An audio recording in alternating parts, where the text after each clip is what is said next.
Comment est-ce que ça pourrait être? Comment est-ce qu'on pourrait vivre ensemble bien? Comment est-ce qu'on pourrait améliorer les choses? Comment on pourra faire refleurir le monde et tout? Voilà, de se mettre ensemble et l'imaginer et d'y aller, quoi.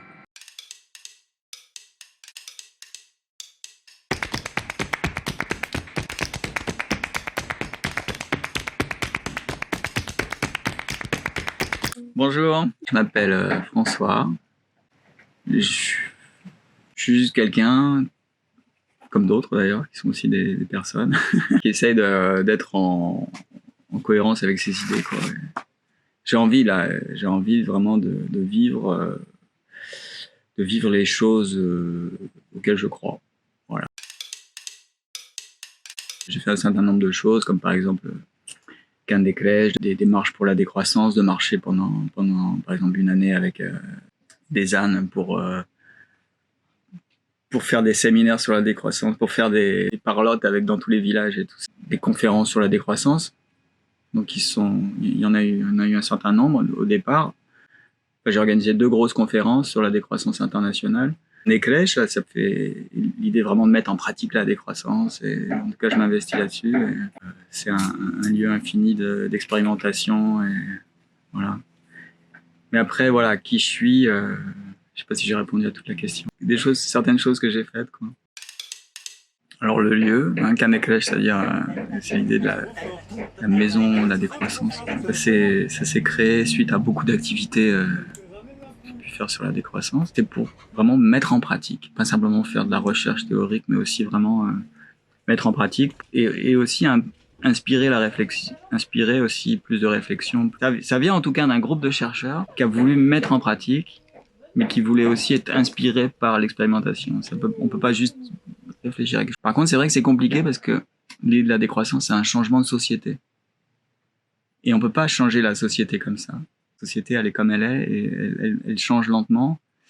Et bon, des fois, elle peut avoir des gros sursauts et tout, mais en tout cas, on maîtrise pas. On n'est pas des dictateurs qui vont décider comment se fait tout dans la société. Donc, en tout cas, c'est un endroit où on peut expérimenter, pas juste des petits changements. Hein. C'est pas juste, ah tiens, on va utiliser un petit peu moins d'eau, ou je sais pas. Comment est-ce qu'on fait pour avoir un changement systémique? Alors là, on peut expérimenter des changements plus profonds. Plein d'aspects qui vont en même temps et qui finalement font un changement de système, quoi, quelque part, qui peut s'appliquer après à des niveaux plus larges politiques. Par contre, on n'a pas c'est pas pour donner la vérité à tout le monde. En tout cas, nous, il y a beaucoup de choses qu'on fait où on est embêté parce qu'il y a la société qui nous empêche autour de faire ce qu'on veut, quoi. Mais cette interaction c'est intéressant, quoi. Je sais pas si j'ai été clair. Enfin, ça m'embête, moi, qu'on soit en train de tout détruire, qu'on détruise la beauté des relations humaines avec des trucs déshumanisants, avec des manières de faire déshumanisantes. Ça m'embête, quoi. Enfin, je trouve magnifique la nature, les écosystèmes, tout ce qui est autour. J'ai envie vraiment voilà, que ça puisse fleurir et vraiment se développer et avoir en tout cas une société qui continue sur le long terme. C'est l'histoire de soutenabilité. Il faut aller plus loin. Il faut du concret. Il faut du politique, de l'action politique. Il en manque énormément vers quelque chose de vraiment différent. Et voilà, c'est un lieu pour tenter de faire ça. Tu as plus ou moins répondu à la question pour toi, qu'est-ce que la décroissance? Mais est-ce que tu as envie de développer un peu plus Ouais. Alors, la décroissance, c'est une idée forte. Ça fait 20 ans en fait qu'on est à fond avec cette idée, quoi. Puis depuis 2002, on a créé. Enfin, je participais moi dans une revue spéciale, en tout cas dans Silence, dans un journal qui est super, qui s'appelle Silence. C'est une idée forte, améliorer les choses, mais qui introduit une idée super importante qui est l'idée de moins, qui est hyper difficile en démocratie, quoi, parce que c'est toujours facile d'en rajouter plus, hein, on fait un gâteau plus grand et tout, mais sauf que là, une question cruciale, c'est comment on vit plus simplement, comment on consomme moins de ressources, pour qu'il y en ait pour tout le monde et qu'on détruise pas tout ce qui est autour de nous. C'est pas une idée qui veut remplacer tout le reste et tout. Pour moi, c'est une qui introduit ce débat fondamental qui doit être là, quoi. Cette question fondamentale. Et pas juste l'éluder en disant bon bah c'est trop compliqué, puis tant pis si on continue comme ça en allant vers le faire plus de destruction. Après, c'est une idée qui est conjuguée de manière extrêmement différente selon les gens. En premier lieu, c'est vraiment une grosse objection à l'idée de croissance économique, quoi. C'est un gros caillou qu'on envoie dans la mare. Bon, ça suffit. Maintenant, il va falloir discuter un certain nombre de trucs qui ne discutent pas, comme par exemple croissance économique, le développement. On balance le progrès, et en fait, c'est un truc qu'on veut pouvoir discuter. C'est quoi le progrès, quoi? C'est quelque chose qu'on peut discuter ensemble. On nous fait croire que c'est toujours plus d'usines, plus de production industrielle et tout. Ça, c'est le progrès. Il y a d'autres voies. Aussi, un chemin. C'est tous ensemble, on va dans une autre direction.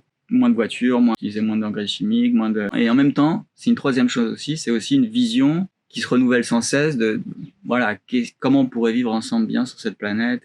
Enfin bon, je sais pas si je vais raconter toutes les choses autour de la décroissance, mais fondamentalement, moi, je crois que c'est vraiment répondre aux besoins profonds des humains, vraiment ce qui est important pour nous, sans détruire les conditions nécessaires pour y arriver, l'écosystème, les relations entre les gens, en prenant soin l'un de l'autre, des personnes qui sont loin. Donc quelque part, c'est vraiment une proposition extrêmement non violente. Pour moi, c'est vraiment une approche fondamentalement non violente pour la société. Et on a une société très très violente justement parce qu'on est dans le toujours plus.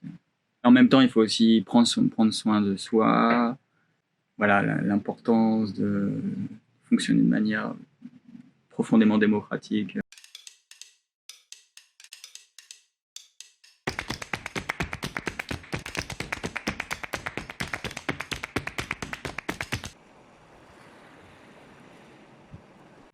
Quels sont les différents dispositifs mis en place sur ce lieu pour être le plus autonome possible?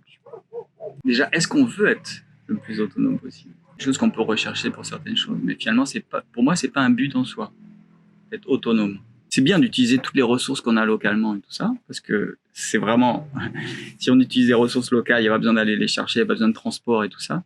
Et pour certaines choses, ça peut être très bien aussi de soutenir, par exemple, je sais pas moi, vouloir à tout prix produire nos propres chaussures ou de faire des productions de tomates en gros ici. C'est peut-être pas adapté par rapport au terrain. Donc peut-être que là, pour certaines choses, on a besoin de coopération avec des gens qui sont plus loin. Après, ça dépend comment on comprend l'autonomie. Aussi se réaliser qu'on est vraiment interdépendant, justement, qui est un peu le contraire pour moi de la compréhension habituelle. Alors on peut essayer de l'intégrer dans l'autonomie, de dire voilà, l'autonomie intègre l'interdépendance avec les animaux, avec des personnes qui sont plus loin, mais c'est pas la compréhension habituelle.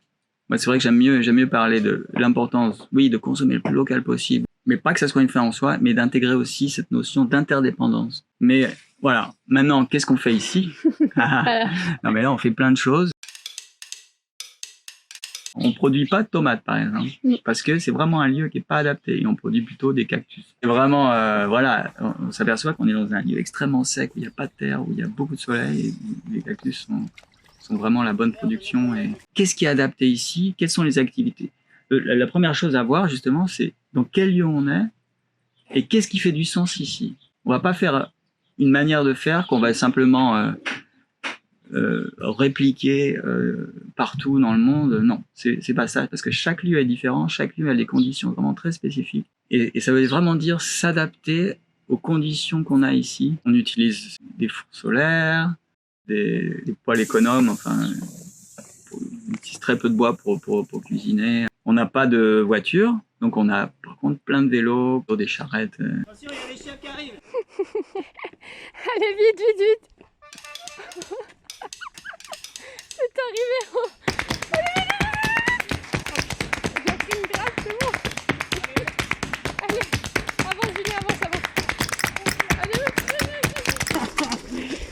Une idée hyper importante, c'est l'idée de cascade de ressources. C'est-à-dire, par exemple, on va utiliser du bois quand on taille des arbres pour éviter les incendies, ou bien on taille la vigne, on a du bois. Ce qui est utilisable, on va l'utiliser pour faire des meubles, pour faire des constructions.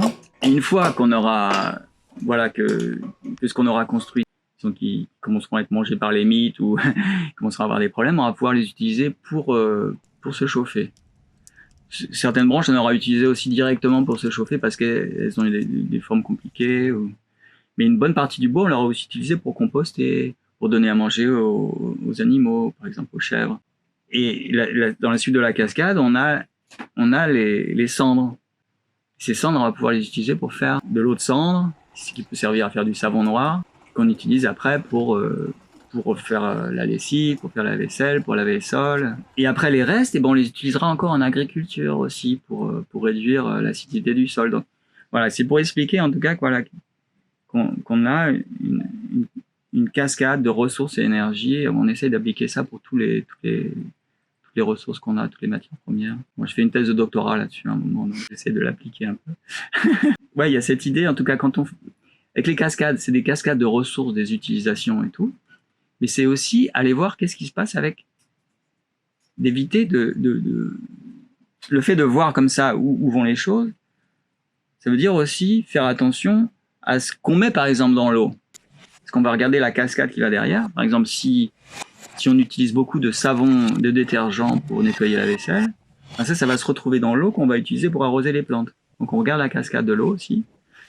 Et on évite d'introduire dans cette cascade des polluants. Pour le boire, on va faire attention de ne pas utiliser des peintures toxiques. Donc c'est une démarche préventive comme ça, en évitant d'introduire des produits toxiques. Il y a beaucoup de choses qui sont liées. Comment on va cuisiner?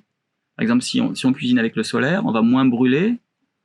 Donc on va pouvoir utiliser moins de détergents, utiliser des savons de plantes, plutôt que de faire des systèmes de traitement. On pourrait faire des grands réservoirs avec des roseaux et tout. On préfère éviter le besoin d'infrastructures en faisant qu'on puisse directement arroser avec l'eau qu'on produit. Alors bien sûr, on a des toilettes sèches qui évitent. La première chose, c'était ça, en tout cas, déjà de ne pas faire caca ni pipi dans l'eau potable. Et pas du tout faire dans l'eau, faire un compost qui puisse être utilisé dans le jardin. À la machine à la pédale aussi, on a les séchoirs solaires. On veut intégrer ça aussi dans la production de jus. C'est quand même un aspect difficile, disons, mais crucial, je pense. C'est de s'adapter aux conditions. Ça veut dire fonctionner plus avec le jour, plutôt que de voir allumer la lumière, de fonctionner bien quand il fait pas trop chaud, d'accepter qu'il y a des réalités autour. Mais c'est une réalité, c'est la nature qui est comme ça. C'est pas. Après, on l'interprète de différentes manières, sûrement. Il faut qu'on s'adapte et on peut pas s'adapter dans des manières qui sont trop polluantes. Alors, ça veut dire, par exemple, pour les fours solaires, si on veut fonctionner avec les fours solaires, il faut accepter que quand il y a beaucoup de soleil, on pourra faire des choses fantastiques avec des pois chiches, on pourra cuire du pain et tout ça. Quand il y en a moins, il va falloir peut-être utiliser le poêle économe ou bien revoir le repas qu'on voulait faire. Comment s'organise la vie et la répartition des tâches au sein d'un groupe que tu accueilles ici?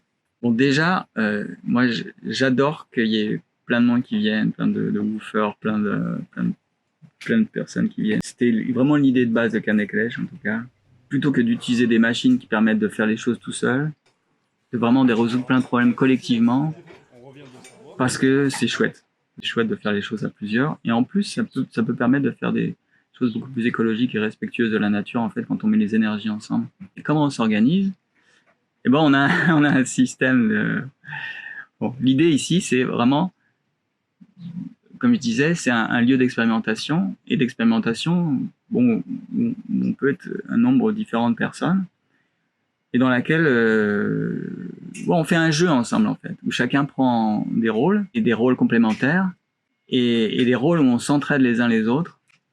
C'est pas des rôles où on devient tout seul dans ce qu'on fait. Alors il y a un rôle, par exemple, du soin des fours solaires, qui s'occupe de la machine à laver à pédale, il y en a qui s'occupent de la cuisine, de faire une cuisine donc intégrant les fours solaires. En fait, tout ça, c'est on expérimente une nouvelle société, une nouvelle petite société. Ça rejoint avec cette idée qu'on ne peut pas juste en rester à des petits changements chez soi, dans un système qui de toute façon à la base doit être transformé.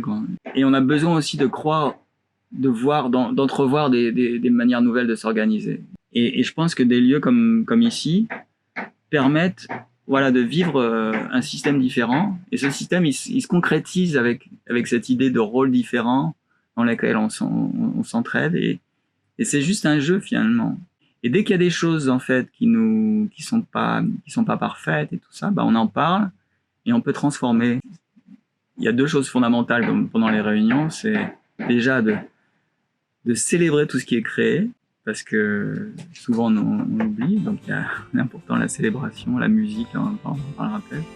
Faut trouver des solutions, quoi. On a besoin justement de tout le monde, de toutes les expériences de tout le monde pour améliorer les choses. Quelle est la place de la musique et de la danse dans ce mode de vie? Voilà, ouais, j'ai parlé un petit peu de la célébration, quoi, de l'importance de célébrer. Une des manières de célébrer, c'est avec la musique et la danse.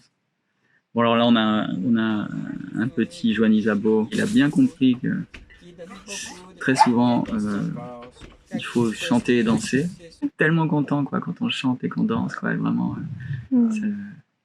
Ça l'émeut beaucoup tout de suite et il pleure plus. Et alors, il nous pousse à danser et à chanter tout le temps, quoi. C'est très bien, très bonne influence.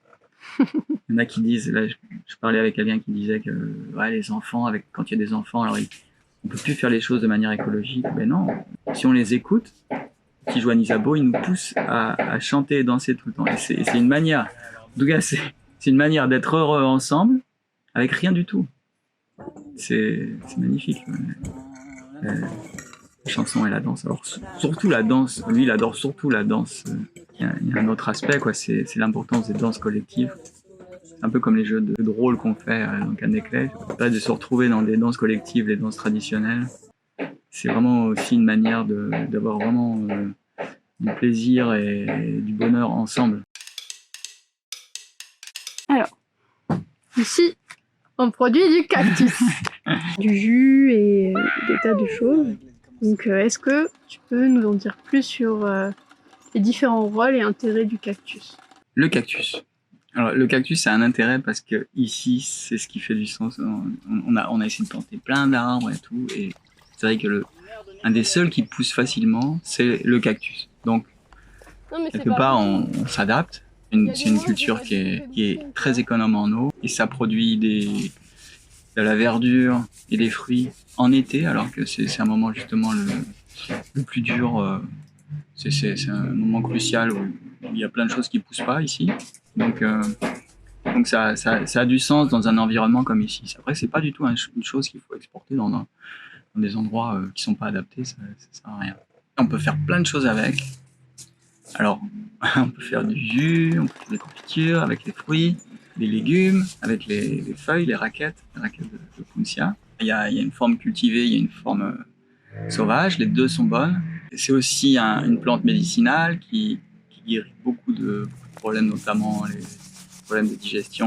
On utilise aussi beaucoup, par exemple, comme cicatrisant. C'est une plante très très bien même pour nettoyer la vaisselle. Ça dégraisse très très bien la vaisselle quand on a voilà. Je parlais de savon de plante. C'est un savon fantastique. Sinon, on fait des pâtes de fruits, on peut faire du café. Il y a énormément d'utilisation. Côté culturel aussi, c'est une plante finalement. Elle est là depuis beaucoup de temps et bon, parce qu'elle a des épines, alors plein de gens l'aiment pas. Elle est un peu trop différente, elle pousse de manière complètement différente.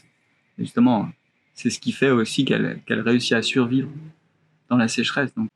Et voilà, c'est important aussi d'accepter les plantes différentes, et comme les humains dans leur variété.